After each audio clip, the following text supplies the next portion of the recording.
Welcome to mom's diary by Ramya.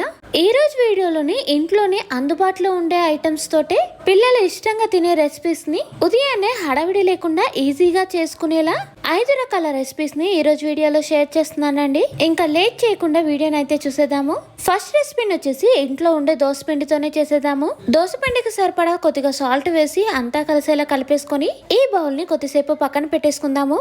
ఈ లోపు ఒక చిన్న ప్యాన్ తీసుకొని అందులో కొద్దిగా ఆయిల్ వేసాక కొద్దిగా జీలకర్ర వేసాక నచ్చితే పచ్చిమిర్చి కూడా వేసుకొని చిన్నగా కట్ చేసిన హాఫ్ ఉల్లిపాయ వేసుకొని ఉల్లిపాయ అంతా కూడా బాగా సాఫ్ట్ గా అయ్యేంత వరకు వేయించుకోవాలి. ఉల్లిపాయను అంతా కూడా వేయించేసాక కొద్దిగా అల్లం వెల్లుల్లి పేస్ట్ వేసుకుని అల్లం వెల్లుల్లి పేస్ట్ ని కూడా ఫ్రై చేసేసాక చిన్నగా కట్ చేసుకున్న పావు కప్పు టమాటా వేసేసాక రుచికి సరిపడా సాల్ట్, కారం లేదంటే కాశ్మీరీ రెడ్ చిల్లీ పౌడర్ వేసాక పసుపు, 1 టీ స్పూన్ ధనియాల పొడి, half teaspoon garam masala వేసుకుని అంతా కలిసేలా మిక్స్ చేసుకుంటూ మసాలాలన్నీ కూడా టమాటాతో బాగా కలిసేలా కలిపేసాక ఇందులో నచ్చితే 2 టేబుల్ స్పూన్ల పచ్చి బఠానీలు వేసుకోవచ్చండి. పచ్చి బఠానీలు లేదంటే క్యారెట్ తురుము కూడా వేసుకోవచ్చు.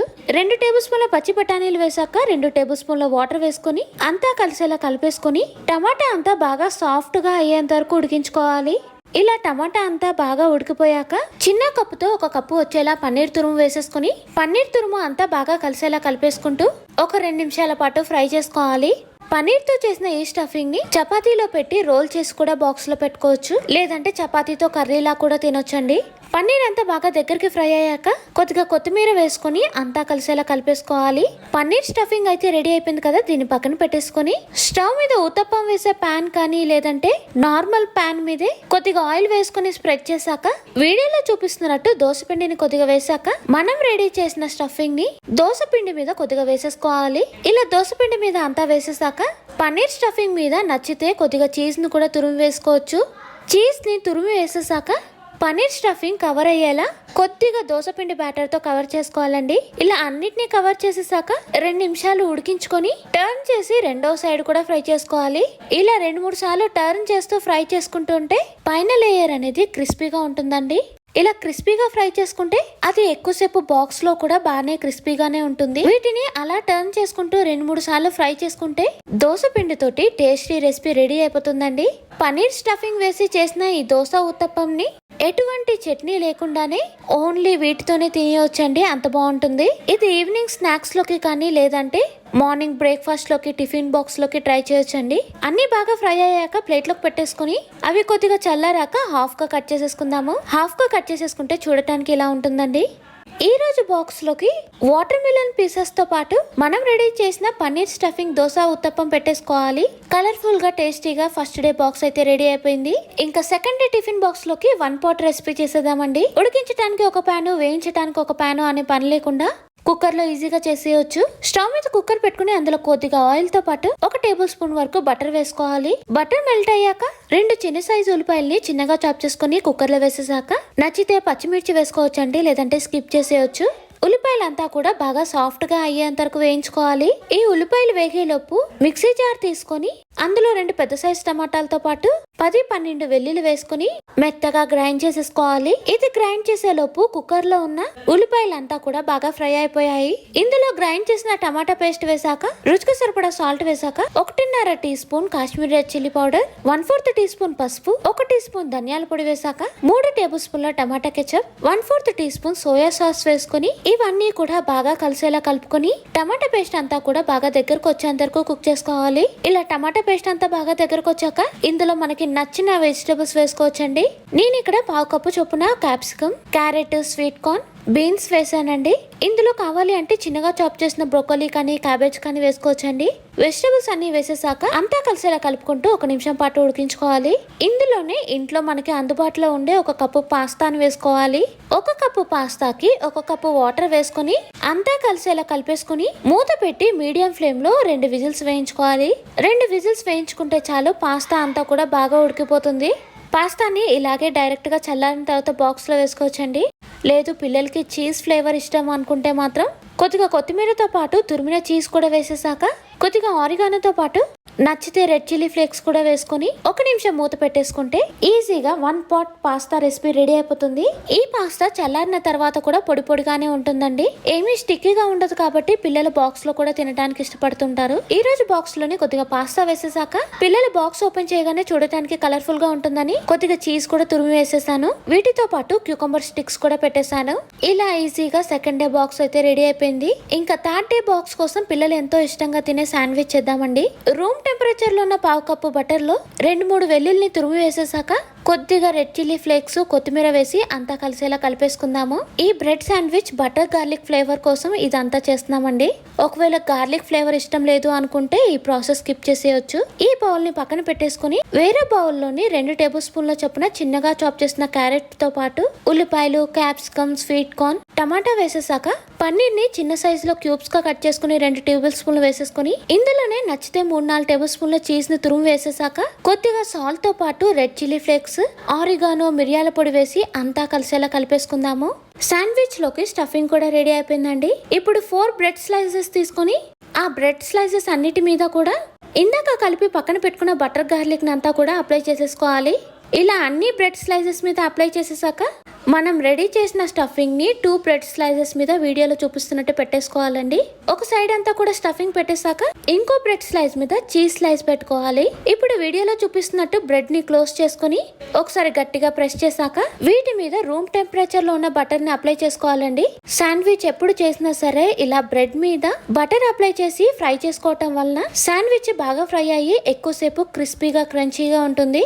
బటర్ అంతా అప్లై చేసేసాక బటర్ అప్లై చేసిన బ్రెడ్ స్లైస్ ని శాండ్విచ్ మేకర్ మీద లేదంటే పెనం మీద పెట్టేసుకొని బ్రెడ్ కి రెండో సైడ్ కూడా బటర్ అప్లై చేసుకుని శాండ్విచ్ మేకర్ ని క్లోజ్ చేసుకుని 2 వైపులా టర్న్ చేసుకుంటూ బ్రెడ్ అంతా కూడా మంచి గోల్డెన్ కలర్ వచ్చేంత వరకు ఫ్రై చేసుకోవాలండి. మీడియం ఫ్లేమ్ లో కుక్ చేసుకుంటే లోపల ఉన్న వెజిటబుల్స్ కూడా బాగా కుక్ అవుతాయి. ఈజీగా శాండ్విచ్ అయితే రెడీ అయిపోయింది. నేను చెప్పిన స్టఫింగ్ తోటి 3 శాండ్విచెస్ అయితే చేసుకోవచ్చండి. బ్రెడ్ లోపల వెజిటబుల్స్ ఉడకడంతో పాటు చీజ్ కూడా బాగా మెల్ట్ అయింది. ఈ రెసిపీని బాక్స్ లో పెట్టడం ఇష్టం లేకపోతే ఈవినింగ్ స్నాక్స్ గా కూడా చేసుకోవచ్చండి. ఒక శాండ్విచ్ ని ఇలా 4 పీసెస్ గా కట్ చేసేసుకున్నానండి. ఇలా చూడటానికి ట్రయాంగిల్ షేప్ తో ఉండటంతో పాటు బాక్స్ లో పెడితే పిల్లలు తినడానికి కూడా ఈజీగా ఉంటుంది. ఈ రోజు బాక్స్ లోని కివీ పీసెస్ తో పాటు పిల్లలు ఇష్టంగా తినేలా శాండ్విచ్ కూడా పెట్టేశాను. అలా పిల్లలకి నచ్చేలా థర్డ్ డే బాక్స్ కూడా రెడీ అయిపోయిందండి. ఇంకా 4th డే బాక్స్ రెసిపీని ఇంట్లో ఎప్పుడు పండిన అరటిపళ్ళు ఉన్నా సరే చేస్తూ ఉంటాను. ఈ రెసిపీని ఎప్పుడు చేసినా సరే బాక్స్ మాత్రం ఖాళీగా వస్తుంది. 2 బాగా పండిన అరటిపళ్ళని మిక్సీ జార్ లో వేసేసాక బాగా పండిన అరటిపళ్ళు వేసాం కాబట్టి ఎక్కువ బెల్లం తురుము వేయాల్సిన అవసరం లేదండి. 2 టేబుల్ స్పూన్లు వేసుకుంటే సరిపోతుంది. ఇందులోనే 2 టేబుల్ స్పూన్ల ఆయిల్ లేదంటే నెయ్యి వేసాక 1 టీ స్పూన్ వెనిలా ఎసెన్స్ తో పాటు 1 కప్పు గోధుమ పిండి వేసుకోవాలి.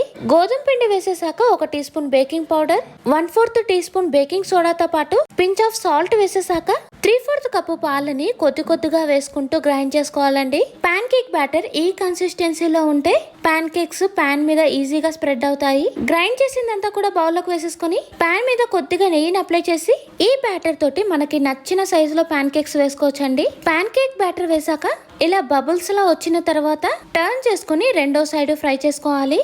సరిగ్గా కుక్ చేయాలే కానీ ఈ ప్యాన్ కేక్స్ చాలా స్పాంజీగా వస్తాయి. ఈ ప్యాన్ కేక్ బ్యాటర్ తోటి నాకైతే 2 బాక్సులకి సరిపడా ప్యాన్ కేక్స్ అయితే వచ్చేసాయండి. ఈ ప్యాన్ కేక్స్ చల్లారేలోపు యాపిల్ ని పీసెస్ గా కట్ చేసేసుకుందామండి. యాపిల్ బాక్స్ లో పెట్టినా సరే రంగు మారకుండా ఉండాలి అంటే ఒక చిన్న బౌల్లోని వాటర్ తీసుకొని అందులో సాల్ట్ వేసి అంతా కలిపేశాక కట్ చేసిన యాపిల్ పీసెస్ వేసి ఒక 5-10 నిమిషాలు అందులో పెట్టేసి ఆ తర్వాత ఫ్రెష్ వాటర్ తో కడిగేసుకుంటే యాపిల్స్ సాల్ట్ టేస్ట్ ఉండవండి. ఈ రోజు బాక్స్ లోకి యాపిల్ తో పాటు బనానా ప్యాన్ కేక్స్ కూడా పెట్టేశాను. అలా ఈజీగా టేస్టీగా 4th డే బాక్స్ అయితే రెడీ అయిపోయింది. ఇంకా 5th డే బాక్స్ ని సింపుల్ గా చేసుకోవటం కోసం ఒక చిన్న బంగాళదుంపని ఫోర్క్ తోటి ఘాట్లు పెట్టేసి ఈ బంగాళదుంపని ఓవెన్ లో పెట్టి ఒక 4 మినిట్స్ టైం సెట్ చేసామంటే బంగాళదుంప అంతా కూడా బాగా ఉడికిపోతుంది. ఈ బంగాళదుంపని పీల్ చేసుకుని ఫోర్క్ తోటి మెత్తగా మ్యాష్ చేసేసుకోవాలి. బౌల్లోకి వేసేసాక ఇందులోనే బంగాళదుంపకి సరిపడా సాల్ట్, కారం, పసుపు, కొత్తిమీర వేసి అన్ని కలిసేలా ఒకసారి కలిపేసుకుందాము.